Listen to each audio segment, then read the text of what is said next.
Representative Kenyatta is with us this morning. Sir, thank you for your time. How you doing? Doing well. Good morning. Happy to be with you. Appreciate you taking the time to talk to us. So you have been described to me as a rising star in the Democratic Party. How would you describe your political rise and aspirations?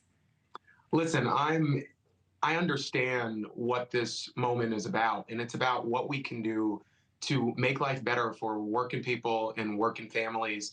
Families like mine who are getting up every day, who know what it means to come home with their feet aching, and who need a government that is standing up for them, that's focused on them. And that's why I'm so excited about Kamala Harris and Tim Walz, because what we hear every single day are serious, substantive solutions that don't require us to hate our neighbors, but require us to do what Americans have always done. We lean on each other. We lean to each other. We look to each other for solving the biggest and most consequential challenges of our time. And that is what Kamala Harris believes. And I think it's a part of the reason, you're going to see her today with Liz Cheney in Wisconsin.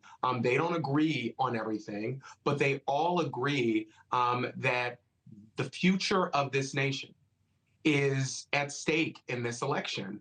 And there is a split screen of all split screens in this election. You have Kamala Harris and Tim Walz, who are talking serious, substantively, soberly about a future that includes Democrats, Republicans, Independents. And you have Donald Trump and J.D. Vance, who have made it clear their only agenda is making Donald Trump happy. That is not how you lead the greatest nation in the world. It's never about one person. Representative Kenyatta, I've spoken to a number of people this week in Pennsylvania about these incredible communities from Pittsburgh to Philadelphia. And I talked to a business owner in Pittsburgh who's really concerned about crime. He owns a bar. He says before Steelers games, people show up. But in the last few years, he's seen a rise in crime, and it's been a major concern. He's going to vote for Donald Trump because of that. What more can the Democrats do at the local and state level and all the way up to the White House to address a concern like that from a business owner in your state?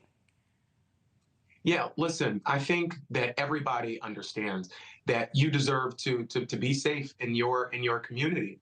And that's why I'm supporting a prosecutor in Kamala Harris, somebody who has took on crime at the local level as a district attorney. And even former President Trump said in a rally the other day that San Francisco was great 18 years ago.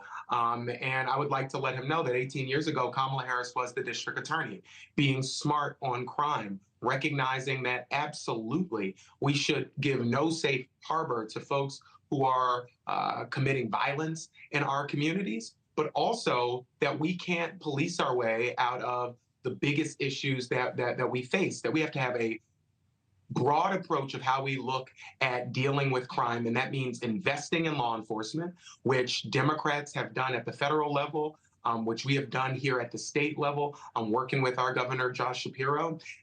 But also it means investing in things like mental health care. Also, it means making sure people have economic opportunity, that we are looking at how we can holistically invest in communities. And that is what Kamala Harris is talking about. She's going to be smart on crime. And under this administration, not only has Kamala Harris helped to invest in law enforcement and making sure they have the resources that they need, but she has also done something that Donald Trump will not do, and that's stand up to the NRA. Talk about the need to have an assault weapons ban. Talk about the need to address the crisis of ghost guns, which have been a driving cause of violence that we've seen across our country, the proliferation of these untraceable ghost guns. We have to stand up to that and stand up to the people who would have us do nothing. And Donald Trump has made it very clear. If he's president again, he will do nothing on guns. Those are his words. Kamala Harris understands, even as a gun owner herself,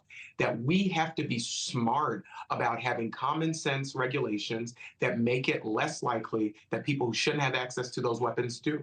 Thank you for watching. Go to newsnationnow.com to find NewsNation on your television provider. And don't forget to click the red subscribe button below to get more of NewsNation's fact-driven, unbiased coverage.